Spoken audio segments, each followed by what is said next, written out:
IHSG, Indeks Harga Saham Gabungan, indeks yang menggambarkan pergerakan pasar saham di Indonesia. Saat ini, IHSG sudah berada di level 6.683. Dan mungkin ketika video ini ditayangkan, IHSG kita sudah melewati all-time high-nya.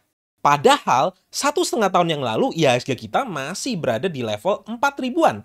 Artinya dalam waktu hanya 1,5 tahun ini saja, pasar saham kita sudah naik lebih dari 60%. Kalau dulu saat IHSG masih di level 4.000 sampai 5.000, saya selalu meminta sobat investor untuk terus-menerus nabung rutin, baik di reksadana saham maupun di saham bagus yang harganya murah. Apakah cara yang sama masih tetap bisa berlaku saat IHSG sudah hampir menyentuh all-time high-nya nih? Di video ini saya akan secara khusus membahas 5 cara dan mindset investasi saat pasar saham sedang naik agar sobat investor tidak FOMO dalam berinvestasi.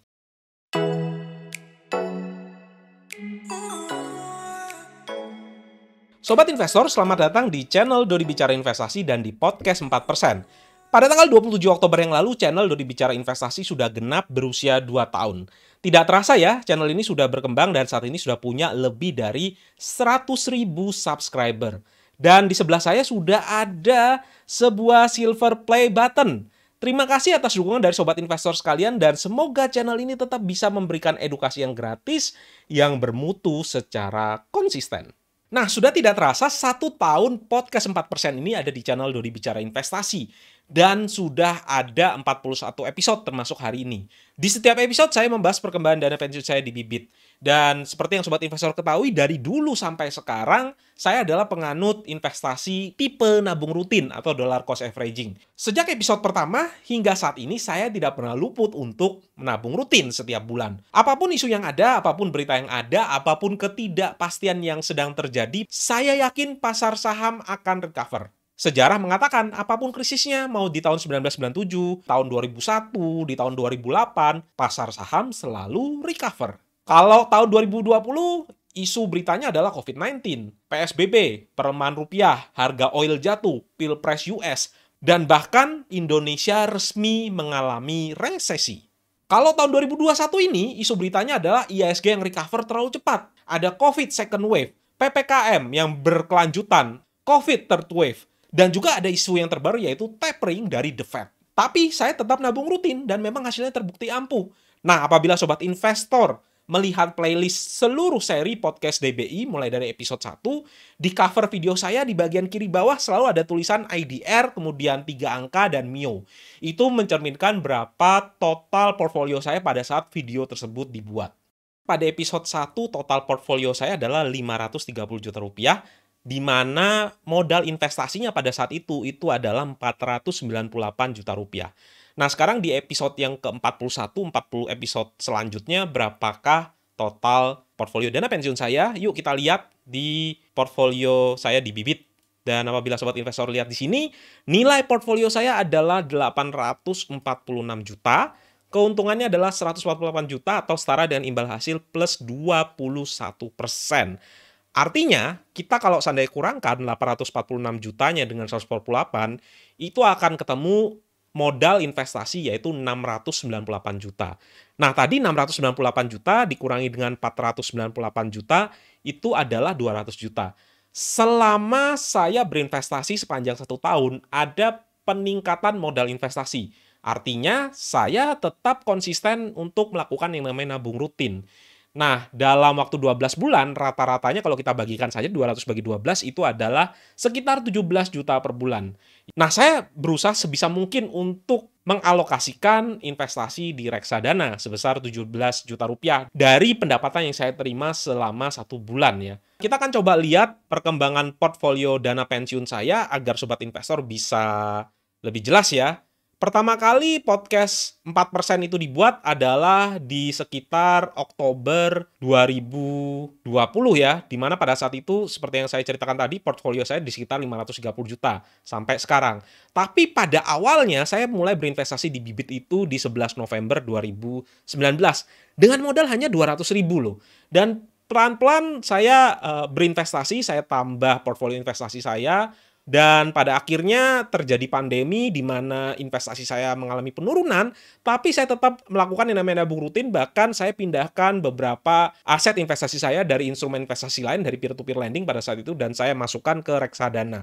Dan dengan fluktuasi yang ada, saya tetap terus melakukan yang namanya nabung rutin. Pasarnya mau naik, mau turun, mau ada berita buruk, berita bagus, saya tetap berinvestasi dengan menggunakan prinsip nabung rutin. Cukup dengan nabung rutin saja, gunakan fitur auto rebalancing dari Robo, dan bisa berinvestasi dengan sangat simpel, tanpa harus mikir-mikir kapan harus keluar, kapan harus masuk, dan seterusnya. Oke, sekarang kita akan coba lihat apa yang dimaksud dengan Robo Advisor. Jadi apabila sobat investor lihat di sini, ada yang namanya alokasi ya. Jadi untuk level 10, profil risiko 10, itu dialokasikan untuk reksadana saham 70%, untuk reksadana obligasi 20%, dan untuk reksadana pasar uang 10%. Nah, sobat investor bisa pilih sendiri masing-masing dari reksadana pasar uang, reksadana obligasi, dan reksadana sahamnya seperti apa. Nah, kalau kita buka dana pensiun saya, di sini kita bisa melihat ada alokasi dan ada target. Tapi apabila sobat investor lihat di sini, untuk pasar uang saya itu hampir mendekati 0% ya, cukup sedikit ya. Untuk obligasi 20% dan untuk reksadana saham 80%. Mengapa ini bisa terjadi? Karena pada saat penurunan terjadi beberapa bulan yang lalu, IHSG ke 5.900, saya putuskan untuk rebalancing ya. Beberapa reksadana pasar uang saya jual, saya tambah di reksadana saham, dan ternyata sekarang terjadi peningkatan. Apabila saya melakukan nabung rutin, saya klik top up di sini, yang terjadi adalah Robo Advisor pastinya akan mengarahkan pembelian ke reksadana non-saham. Bisa diarahkan ke reksadana obligasi atau di reksadana pasar uang. Alasannya adalah karena reksadana sahamnya sudah lebih dari 70%. Dan ini menurut saya fitur yang bagus ya, fitur auto rebalancing. Oke, kita akan coba lihat satu persatu. Untuk reksadana pasar uang, saya memilih Sukor Invest Money Market Fund. Untuk reksadana obligasi sendiri, saya ada 3 buah reksadana. Majori Sukuk Negara Indonesia ini saya dapatkan dari cashback bagi sobat investor yang memasukkan kode referral Dodi Bicara Investasi. Untuk 2 reksadana yang lainnya ada reksadana obligasi negara, ABF Indonesia Bond Index Fund, dan juga ada reksadana obligasi korporasi, Sukor Invest Stable Fund. Terakhir itu adalah di reksadana saham. Dan di reksadana saham sendiri, ini yang penyumbang kenaikan dari portfolio saya. Bagi sobat investor yang sudah mengikuti perjalanan investasi saya, serta sama-sama setia menabung rutin sejak tahun lalu, apapun yang terjadi, naik ataupun turun, saya ucapkan selamat ya. Dan di sini saya memilih reksadana saham berbasis indeks, yaitu Average IDX 30, dan juga BNI AM Index IDX 30. Sebenarnya 2 reksadana ini performanya mirip-mirip. Dan totalnya itu imbal hasilnya setara dengan 25,9% atau setara dengan keuntungan dengan nominal 136 juta rupiah. Itu tadi sekilas review saya tentang portfolio dana pensiun saya. Nah, sekarang kita akan coba kembali ya. Kita akan membahas ketika pasar saham ini sedang naik, apakah strategi nabung rutin tadi masih tetap bisa kita pakai? Ada 5 cara dan mindset yang akan saya kumpas setelah ini. Cara pertama adalah kita tetap melakukan yang namanya nabung rutin. Tapi kita nabung rutin yang menggunakan Robo Advisor, di mana di situ ada fitur auto rebalancing. Untuk strategi pertama ini, sebenarnya strateginya adalah stay invested. Tetap dalam investasi kita, tetap melakukan nabung rutin, dan tidak berusaha timing keluar masuk reksadana saham ya. Karena memang saya investnya itu untuk jangka panjang, lebih dari 5 tahun. Dan saya siap untuk menghadapi yang namanya penurunan dalam jangka pendek. Pada bulan Maret 2020 kemarin, portfolio investasi saya juga sempat turun bahkan sampai hampir 25% ya. Nah, ini strategi yang menurut saya paling simpel, tapi paling sulit untuk dilakukan. Kuncinya untuk tipe ini adalah jangan sering buka grup Telegram, jangan sering-sering baca berita update tentang pasar saham, dan juga jangan suka lihat naik turun nilai portfolio secara harian. Ketika pasar saham naik, alokasi dari reksadana saham pasti di atas dari target Robo ya. Kalau tadi sobat investor lihat, alokasi saham saya ada 80%.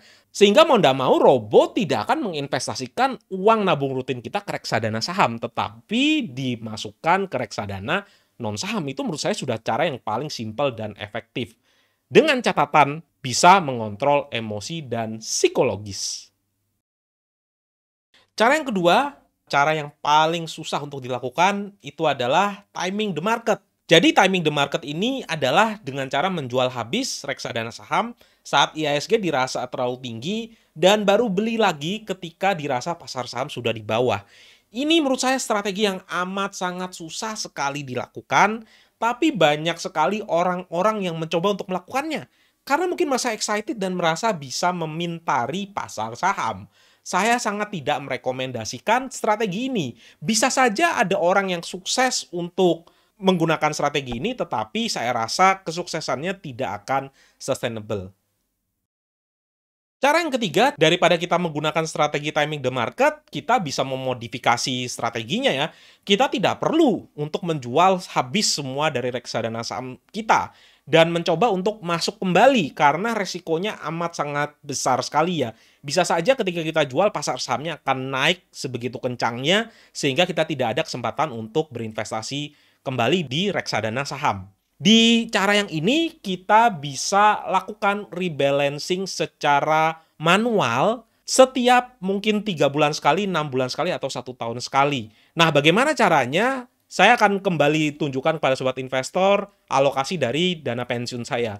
Nah, apabila sobat investor lihat di sini, alokasi saya adalah 80% dan 20%.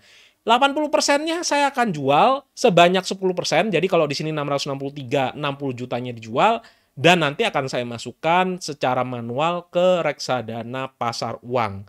Nah, apa bedanya dengan cara yang pertama? Kalau di cara pertama tadi, reksadana sahamnya tidak akan saya jual sampai target dana pensiun saya itu tercapai, melainkan pembelian berikutnya yang tidak membeli reksadana saham. Di cara ini, reksadana sahamnya itu dijual, ya. Jadi ini adalah kompensasi. Ketika pasar sahamnya sedang naik, mungkin ada keinginan untuk taking profit terlebih dahulu ya, dan dimasukkan ke pasar uang. Itu bisa saja meredakan yang namanya psikologis. Tapi saya tetap di cara pertama, reksadana sahamnya tidak akan saya jual, tetapi pembelian berikutnya menggunakan auto rebalancing dari Robo.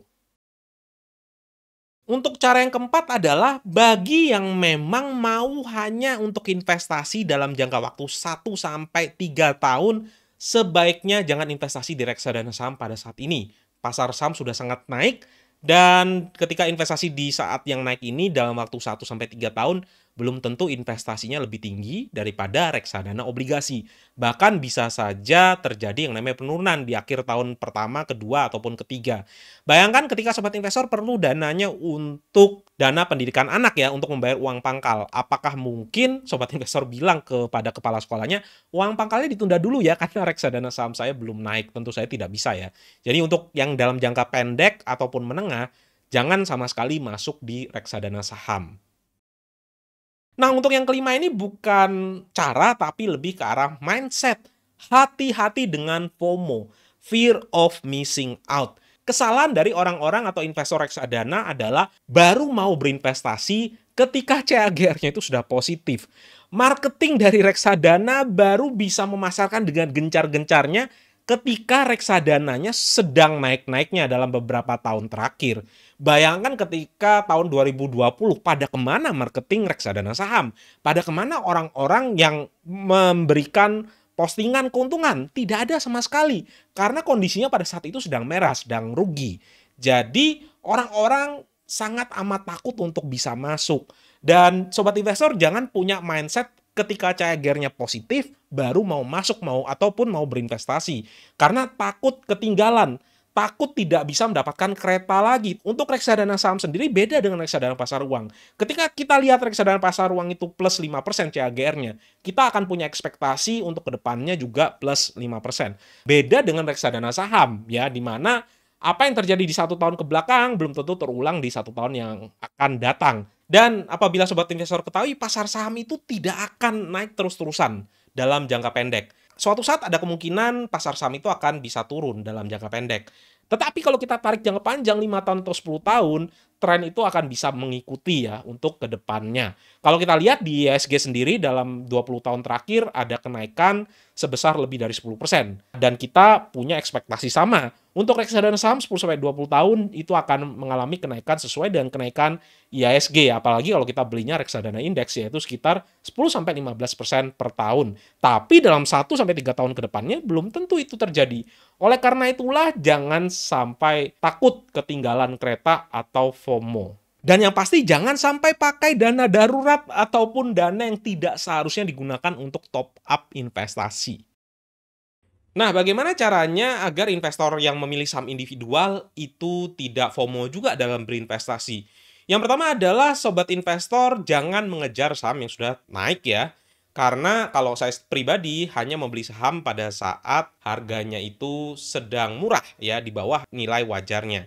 Yang kedua adalah pastikan ketika memang portfolio dari sobat investor itu dominan di saham dan level cash-nya itu kecil, kurang dari 5%, ketika pasar saham naik ini perbesar porsi cash-nya. Dengan cara mungkin sobat investor lihat di dalam portfolionya mana saham-saham yang sudah mendekati nilai wajarnya dan dijual pelan-pelan. Seperti pada contohnya kalau saya sendiri menjual saham Pakwon dan juga saham BNI ya. Karena memang kedua saham tersebut sudah naik lebih dari 50% dan sudah mendekati nilai wajarnya. Saya tidak jual semua, saya hanya pastikan agar cash saya itu meningkat dari yang sebelumnya itu kurang dari 5% menjadi 20-30%. Nah, sebagai seorang investor saham individual juga selain di reksadana, saya tidak terlalu memprediksi kapan pasar akan turun. Yang pasti ketika opportunity itu datang, saya sudah ada cash sebesar 20-30%. Semoga apa yang saya sampaikan ini bisa berguna bagi sobat investor sekalian. Dan apabila ada pertanyaan-pertanyaan, silakan tuliskan saja di kolom komentar. Siapa tahu pertanyaan dari sobat investor itu bisa menjadi topik baru untuk episode-episode yang akan datang. Oke, itu saja yang saya akan sampaikan. Sampai jumpa lagi di episode-episode yang mendatang ya. Bye!